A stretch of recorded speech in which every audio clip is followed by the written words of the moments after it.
What we're about to discuss today has a lot of controversy surrounding the topic, and that topic is about black-eyed children.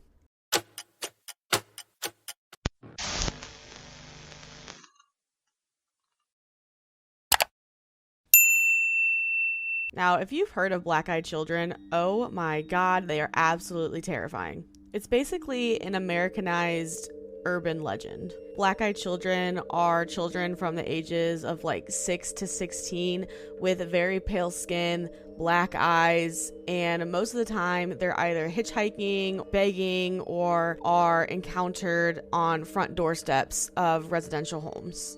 Now, the thing about black-eyed children is that they only appear at night, which makes it even more terrifying. No matter the story, it always occurs in the same exact way. Someone is either home alone or alone in general in the middle of the night and hears knocking. Every person who has reported a story like this reports that there is just something off about these kids. Some claim that they are vampires, aliens, and even demons. There are many creepypastas about black-eyed children as well. Supposedly, there has been a lot of coverage and reports of black-eyed children since about the 1980s. Now, if you know anything about the 1980s, you know that 1980s was a crazy time for serial killers. So I think it's just very interesting that this stuff happened to be floating around at this time as well. I think a lot of people were on edge in the 1980s, and I just wish I could seriously go back and live through the 1980s. Now, the earliest reported sighting was actually in 1996 by a person named Brian Bethel, who was a journalist in Texas. The most famous line from this report is, and I quote, "Those darned black-eyed kids." Bethel's report consists of him driving late at night in his vehicle. Bethel had stopped to write a check to pay off some bills. He was stopped in a dimly lit area in a movie theater parking lot. He stopped, he's writing this check, and he's very focused on writing his check. He looks up and he sees that there are two young boys approaching his car. The two boys knocked on his window. He reported that the boys were around ages 9 and 12, and that they had, and I quote, "a somewhat suave, olive-skinned, curly-headed young man and a red-headed, pale-skinned, freckled young man." It also should be noted that the boys were wearing black hooded pullovers. The boys were stating that they wanted to watch a movie, but they had forgotten their money and asked if Bethel could give them a ride. They were very adamant and reported to Bethel that it wouldn't take long and that, they were just two kids and they didn't have a gun or anything like that. Bethel looked them in the eyes and he was very scared and reported that once he broke eye contact with them, the boys' eyes became pitch black, like literally completely blacked out. The oldest boy became very frustrated. Bethel felt really on edge, decided to take off out of the parking lot. And to this day, he still stands by his story. Now, obviously, like a lot of skeptics out there, people do not believe Bethel at all. We love to talk about all things taboo. That's why people love conspiracy theories and paranormal stories so much. As I mentioned before, a lot of creepypastas are out there that describe their stories of black-eyed children. However, it should be noted that Bethel's story comes way before all of these other stories and all of these websites dedicated to black-eyed children. Some people like to say that because Bethel came out with his story, it helped other people come forward with their own stories. Most of them take place in Texas, which is very interesting as well. These stories became really popular in 2013, and there's actually a movie that came out in 2015 about black-eyed children. No one really knows what these kids are. There are many people who think that they're vampires, that they're extraterrestrials, demons. There's actually a few different stories about black-eyed children. There is a really interesting one that I've come across. This comes from a book called Your Haunted Lives, The Black-Eyed Kids. The legend states that the children may be something called Otcon. Otcon is a term used to describe evil or negative entities that try to enter this dimension and try to possess the living. It's often spoken in the ancient Iroquois Indian legends. There is actually a quote from Your Haunted Lives, The Black-Eyed Kids that I am going to share with you. It reads as, "The Iroquois Indians believed in a dark power called the Otcon that could take over children, and an evil one who would mate with human females to produce black-eyed, chalky-skinned children. These children were killed by the tribe soon after birth and burned to stop them from resurrecting. The children wandering alone in the woods could also be taken over by Akon and would reemerge with black eyes and pale skin, acting nervously while repeating themselves over and over. Their goal was to destroy the tribe and infect all the people with Akon. It's very interesting and honestly probably is the most likely legend that I would believe. No matter what, I think we can all agree that there's something more sinister going on with these kids. Now, there's another theory of where black-eyed children come from as well. And this one is very weird and right up the alley for all of us conspiracy theorists. Some people believe that black-eyed children are actually aliens attempting to call home. Now, this hits home for a lot of people because of the way that black-eyed children act. Some people believe that aliens are trying to act like normal people, but they're obviously not able to because they're not actually human. So for black-eyed children to be aliens, it just makes sense. Black-eyed children are often seen just wearing hoodies or either outdated clothing, and they often speak in a very weird monotone way.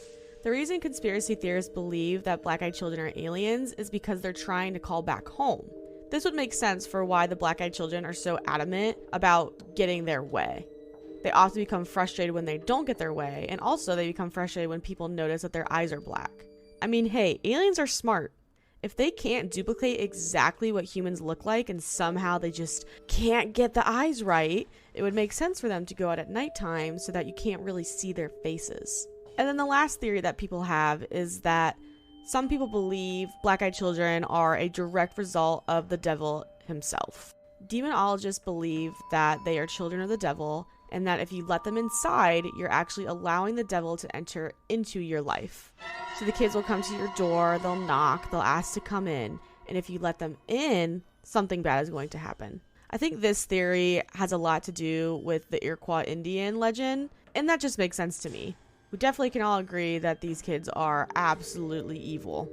Now, with all that being said, what should we do if we ever encounter a black-eyed child? Well, first, do not let them in to wherever you are. Because some people believe that there are demons, aliens, vampires, they have to be let in. So if you simply say no, then nothing will happen. However, it is unknown what will happen if you do comply with their demands. But I think we can all agree that if you do comply with their demands, something evil is about to happen. Now I think it's appropriate to talk about a specific story of an encounter with black-eyed children. This comes from Week in Weird. I will link it in the description box below. It's titled Witness Report. I let the black-eyed children into my home and now I'm slowly dying by Greg Newkirk on January 28th, 2016. The following is a story written by a woman with an eyewitness account who emailed Week in Weird. The story goes as follows.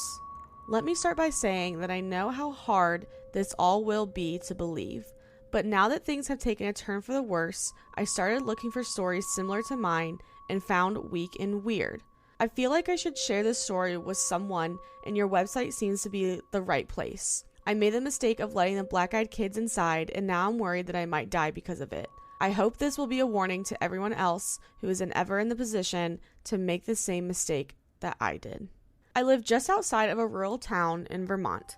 It's a tight-knit community where everyone knows one another and people don't lock their doors at night. There never has been any need to. A little over a year ago, I woke up because I heard a loud banging on my front door.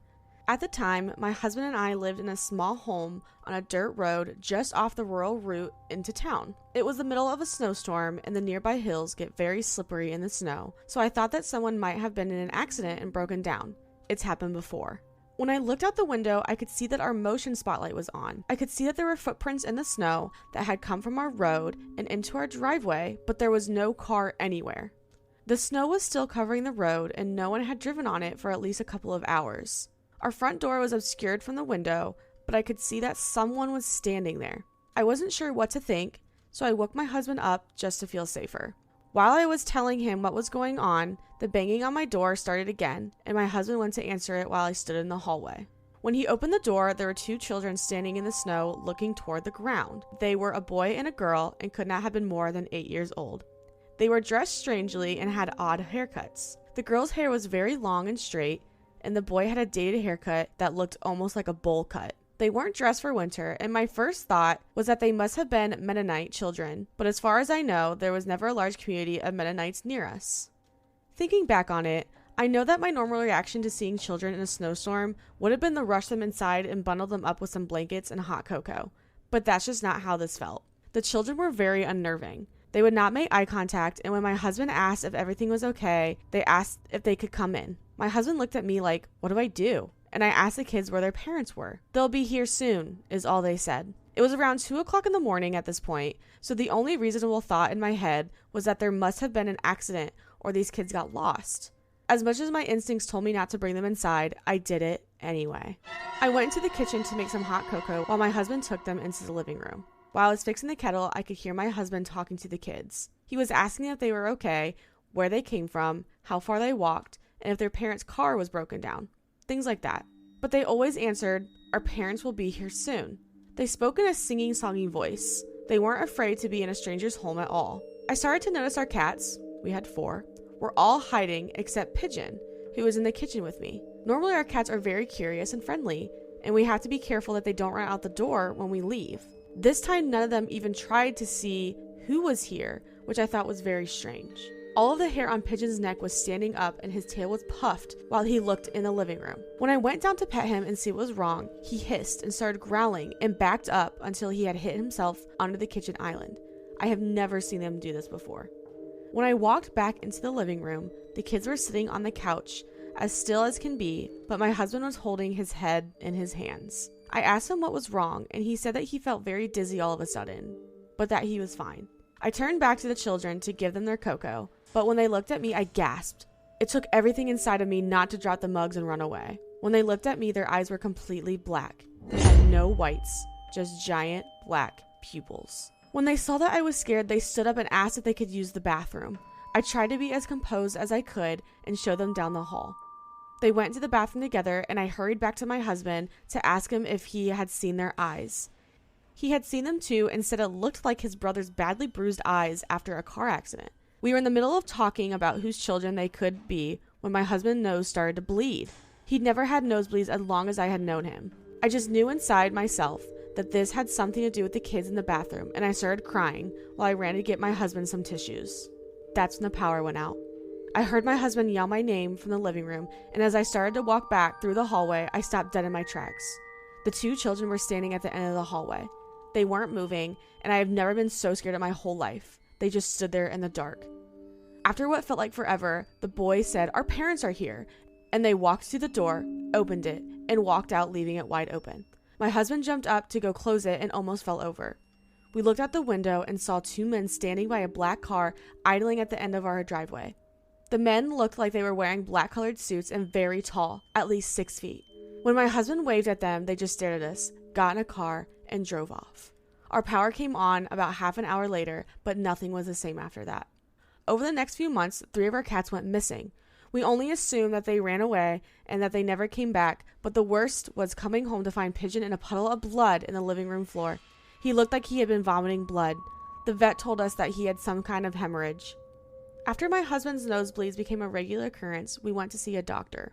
He didn't know what to make of it other than dry nasal passages, but my husband was diagnosed with an aggressive skin cancer.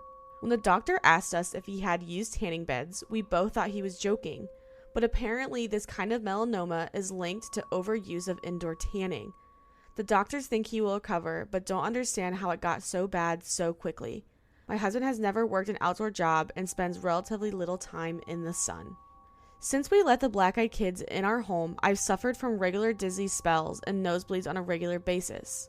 I've had other issues, which I won't mention here, but trust me when I say that I am suddenly in the worst condition of my life and no one can do anything about it. I know that all of this is because I let the black-eyed children into my home. We've told everyone we could about the strange kids that showed up that night, but no one else saw them, and some laugh at how scared we were of the Mennonite kids, but we know what we saw. I wish my husband had never opened the door. My advice would be to lock your doors, call the police, and wait for morning. Don't make the same mistake that I did. End of the story. Oh my gosh, this story gets me every single time I read it. I don't know if you could tell, but as I was reading it, I became more scared and more scared and more scared. At some point, I had to get up and turn all my lights on in my house and shut my door because I literally hate being home alone and reading this kind of stuff because I'm just so scared that it's going to happen to me. It's interesting because a lot of the stories that are out there have to do with just witnessing the black-eyed children and not actually letting the black-eyed children into their home. So this is what makes this story a lot different than other stories. I don't know how true this is, but it's still so scary to even think about and to even read about. The main thing that I take away from this story is the fact that they kept saying that the parents would be there soon, and then 2 figures, very tall figures, showed up and took the kids. My initial reaction to this was about the men in black. I mean, honestly, what if these kids are actually aliens and the men in black knew that they were there and so they came to pick them up? I mean, it makes no sense, but also that's just how crazy I am. But like the fact that the kids said their parents were going to come and then they did freaks me out, because who are those people? I mean, yeah, who the hell are the kids, but who the heck showed up? It's so weird. And also, I just freak out whenever I hear these things. Something interesting that I also took away from this was the response that Weak and Weird had after the story. And you can see this on their page when you scroll all the way down. It's like literally the last thing that's there. What it says is 2 interesting things stand out immediately are the obvious resemblance of the 2 men in dark suits to the notorious Men in Black encounters, which I think is interesting because even before I read this, that's exactly what I thought too. Like immediately I thought Men in Black. So weird.